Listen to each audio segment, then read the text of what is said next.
Olá, mulheres! Mais uma vez aqui com vocês, Viviane Martinello, do Esposas que Oram. Nós estamos juntas, né? Recebendo áudios desse livro tão maravilhoso, Como Ter o Coração de Maria no Mundo de Marta, no mundo tão atarefado. Hoje nós estamos, então, no áudio 26. Esse livro é da Joana Weaver, da editora CPAD, que tão prontamente, né, nos autorizaram a fazer esses áudios. E hoje nós estamos entrando no áudio 26, recebendo a repreensão. O que acontece quando nós recusamos a ouvir a Deus e agir conforme as suas palavras? A Bíblia diz claramente que Deus, como um pai amoroso, vai aplicar a correção adequada às nossas vidas. Porque o Senhor repreende aquele a quem ama, declara Provérbios 3:12, assim como o pai ao filho a quem quer bem. O nível de disciplina que recebemos depende principalmente do nível de nossa receptividade ao ensino. Quando minha mãe era pequena, bastava que seu pai a olhasse com decepção e ela já estaria nos braços dele, desfazendo-se em lágrimas e implorando seu perdão. Quanto ao meu pai, foi preciso que ele tivesse mais energia com a filha mais velha. Eu não fui apenas bem criada, mas bem disciplinada também. E com muita frequência isso vem à minha mente. Isso também se aplica à vida espiritual. Se estivermos dispostas a aprender, obedeceremos prontamente. Como consequência, a intensidade da disciplina é razoavelmente menor. Às vezes até indolor, mas se não estivermos receptivas e recusarmos a repreensão divina, a intensidade da disciplina aumenta consideravelmente, assim como a correção que eu recebia do meu pai. Não porque Deus seja implacável, mas porque os nossos corações estão rebeldes. Nosso Pai amoroso fará tudo o que for necessário para destruir essa rebeldia antes que ela nos destrua. Mesmo que isso signifique nos deixar esperando, como ter que esperar por algo que queremos. Tirar nossos brinquedos, como o computador novo que acabamos de quebrar. Ou permitir que alguma aflição surja em nossa vida. Escreve o salmista: antes de ser afligido, andava errado, mas agora eu guardo a tua palavra. Antes de pensar que Deus é cruel, continue a ler. Este não é um filho trêmulo e maltratado, é um filho que recebeu a disciplina, alguém como eu. Alguém que pode olhar para trás e dizer ao Pai com tal segurança: Tu és bom e abençoador, ensina-me os teus estatutos. Salmo 119, 68. Jesus foi direto quando repreendeu Marta. Suas palavras foram suaves, mas penetraram diretamente no âmago de sua fraqueza. Marta deu atenção. Ela era receptiva ao ensino. Foi necessária apenas uma terna repreensão de alguém amado por ela. Jesus não teve que convencê-la. Ela não iniciou uma discussão, simplesmente aceitou as palavras do seu mestre, embora eu tenha certeza de que foi doloroso ouvi-las. Marta conheceu o segredo que todo filho disciplinado com carinho aprende. Você não deve fugir do papai, embora a disciplina seja dolorosa e a repreensão arda. Há uma grande recompensa no final. Diz-nos Hebreus 12:11 que toda correção ao presente não parece ter ser de gozo, senão de tristeza, mas depois produz um fruto pacífico de justiça nos exercidos por ela. Eu sou incrivelmente agradecida pela disciplina que meus pais me aplicaram. Em vez de me queixar por maus tratos, eu os bendigo. Em razão do zelo que tiveram para corrigir os meus erros de infância, lido com menos tentações agora, como adulta. Por exemplo, não sou tentada a roubar. Não, desde que minha mãe me levou de volta ao mercado quando eu tinha 5 anos de idade e me fez devolver o doce que havia pegado. De igual forma, não tenho problemas com palavrões. Nunca mais falei nenhum depois que senti o gosto do sabão em minha boca. E agora, como adulta, estou aprendendo a receber com tranquilidade a disciplina do Senhor em minha vida. Em vez de fugir da repreensão, eu me pego esperando por ela. E até mesmo, deveria dizer, pedindo por ela. As palavras do Salmo 23 tocam a minha alma como uma canção preciosa. A tua vara e o teu cajado me consolam. Há muitos anos, Joshua, de 4 anos de idade, ensinou-me uma lição sobre a disciplina que nunca vou esquecer. Quando os pais de Joshua, Jeff e Tammy saíram de férias, Glacier Park estava no topo da lista dos que mereciam uma visita.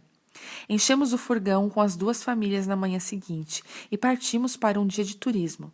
As crianças tagarelavam enquanto passávamos pelos lugares principais. O furgão subia a estrada entre pinheiros e cedros antigos, a ponto de ficarmos bem acima do vale. Passamos 1 hora no topo, onde alcançamos alegremente, apreciando a beleza inacreditável ao nosso redor. Era quase 2 horas quando descemos a montanha. Hora do cochilo. O pobre Joe não estava se divertindo. Ele não gostou do banco do carro. Não queria um biscoito. Tammy tentou confortá-lo, tentou distraí-lo, mas nada deu certo. Finalmente o pai interveio. Joe, você quer levar umas palmadas? Ele já havia perguntado aos meus filhos várias vezes, porém, até aquele dia nunca tinha ouvido uma resposta como aquela. Joshua parou por um momento, os olhos cheios de lágrimas, aos soluços, disse ao pai com aquela voz fininha: Sim, papai, eu quero. Joe, você poderia encostar o carro, por favor? Jeff pediu ao meu marido. Então saiu do assento dianteiro, abriu a porta do furgão e esperou que Joshua fosse para os seus braços. Andaram um pouco e Jeff aplicou uma palmada com amor mais firme no traseiro do filho. Depois o abraçou e lhe deu um terno conselho. Voltaram ao furgão e Joshua dirigiu-se para o banco de trás, respirando daquele modo típico após um período de choro. Joshua recebeu o que precisava e ficou bem o resto da viagem. Que lição! Em vez de evitar a disciplina, ele a abraçou. Aos 4 anos de idade, Joshua descobriu o segredo que muitos em uma vida inteira nunca conseguiram aprender. Bem-aventurado é o homem a quem tu repreendes, ó Senhor, e a quem ensinas a tua lei, para lhe dares descanso nos dias maus. Salmo 94:12. Uma santa renovação. Você quer conhecer a Deus? Deseja realmente ter um relacionamento íntimo e sincero com Ele? Se quiser, então responda e corresponda à repreensão divina. Não recuse a correção do Senhor. Provérbios 1:23 diz: Convertei-vos pela minha repreensão, e eis que abundantemente derramarei sobre vós o meu espírito, e vos farei saber as minhas palavras. Reaja com um coração receptivo, e você ficará surpresa com a santa renovação que vai acontecer na sua vida. Eu quero isso para a minha vida. Quero uma renovação santa, não transformadora, como a que Marta experimentou. Meu maior temor é despertar daqui a 30 anos e perceber que não mudei, que ainda continuo lutando contra os mesmos hábitos inúteis, atitudes mesquinhas e escondendo pecados cometidos. Que coisa terrível seria! Mas se eu não tiver ao menos um coração receptivo, tal estagnação espiritual será o meu destino. A amargura e receosa estarei encravada a coisas do passado que eu deveria ter deixado lá há muito tempo. E tudo porque me recusei a ser ensinada por um Pai Celeste. O propósito da morte de Jesus na cruz não foi o de oferecer seguro contra incêndio ou uma viagem para o céu com todas as despesas pagas. Ele morreu e ressuscitou para que fôssemos nova criatura. Então, não deveríamos ficar em nossas transgressões e pecados envolvidas com emoções, feridas e decepções do passado. Ele morreu para que fôssemos transformados de glória em glória na mesma imagem.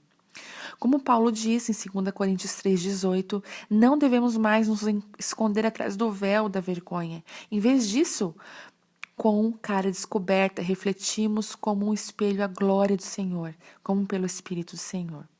Não se conforme com este mundo, Paulo diz em Romanos 12, mas seja transformada.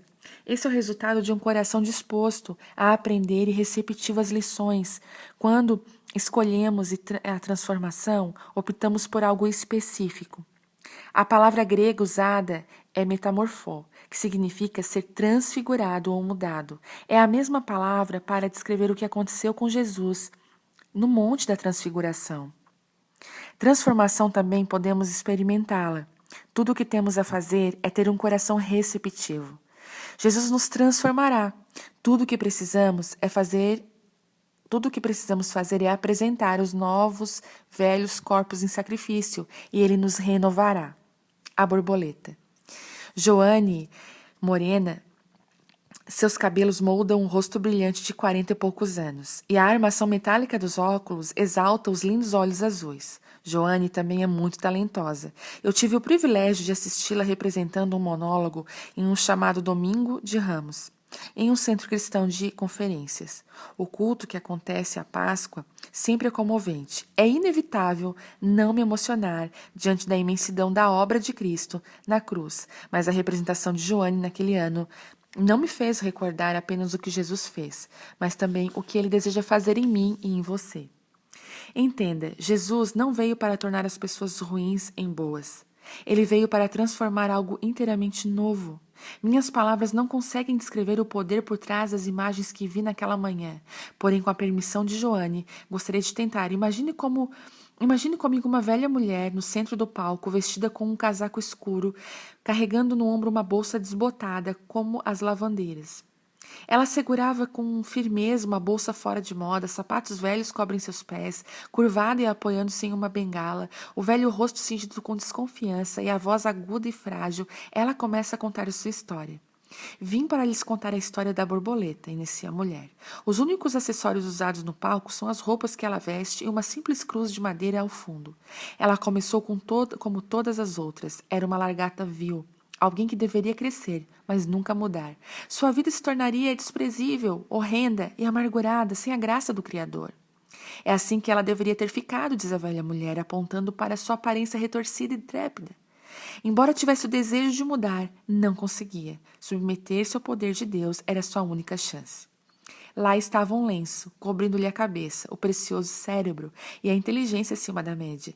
As universidades e os títulos eram o que ela tinha à disposição para manter-se, ostentar e impressionar, e para diminuir os outros.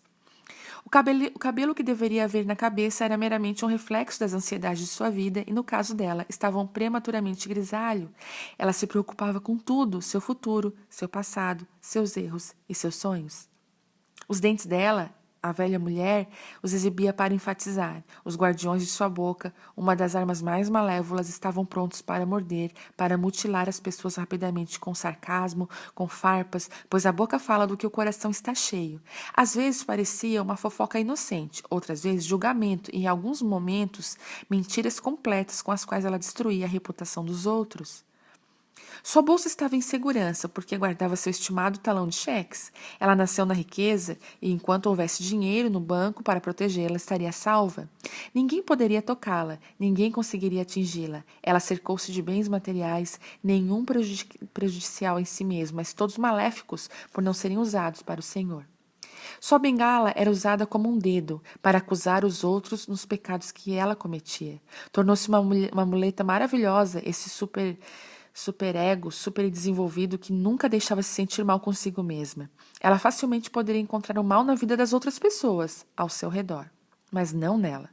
Os sapatos cobriam um dos aspectos mais tristes dos seus pés, aqueles pobres e malhados tocos. Ela passou uma vida inteira vagando sem destino.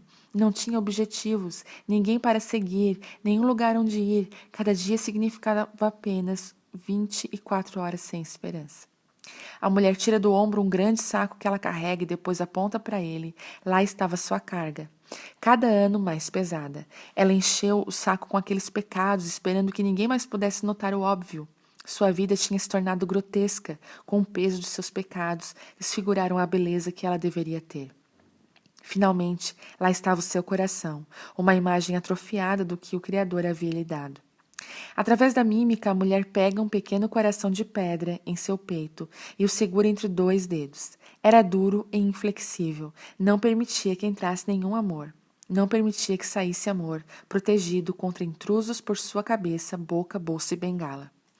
Então um dia essa mulher encontrou alguns amigos que tinham a vida cheia de uma doce pureza. Eles lhe ofereceram a água da vida e quando não podia mais suportar a sede, ela experimentou. Só um pouquinho, pois acredite, ela ainda não estava pronta para beber de verdade. Mas sua sede era incomparável e o gosto da água era tão doce. Ela pegou e o bebeu e a água da vida a encheu e a satisfez da cabeça aos pés.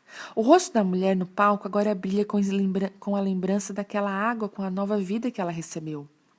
Peça por peça, ela começou a remover os trajes desnecessários que antes a amarravam.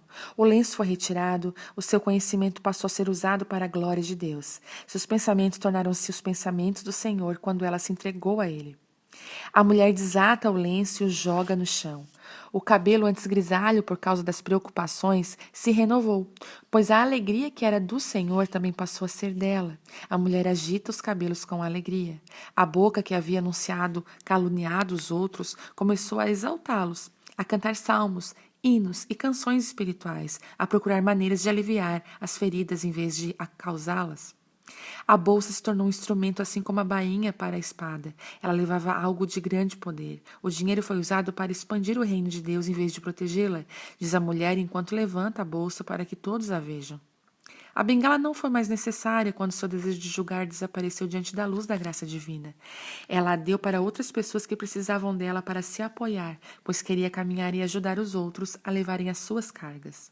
Ah, a mulher hesita sorrindo enquanto sacode o dedo. E os pés? Primeiro, eles começaram a andar, depois a correr, pular, saltar e dançar com alegria, pois finalmente ela tinha um motivo para viver, um mestre a seguir, um caminho que Deus preparou especialmente para ela, que nunca havia conhecido tal alegria.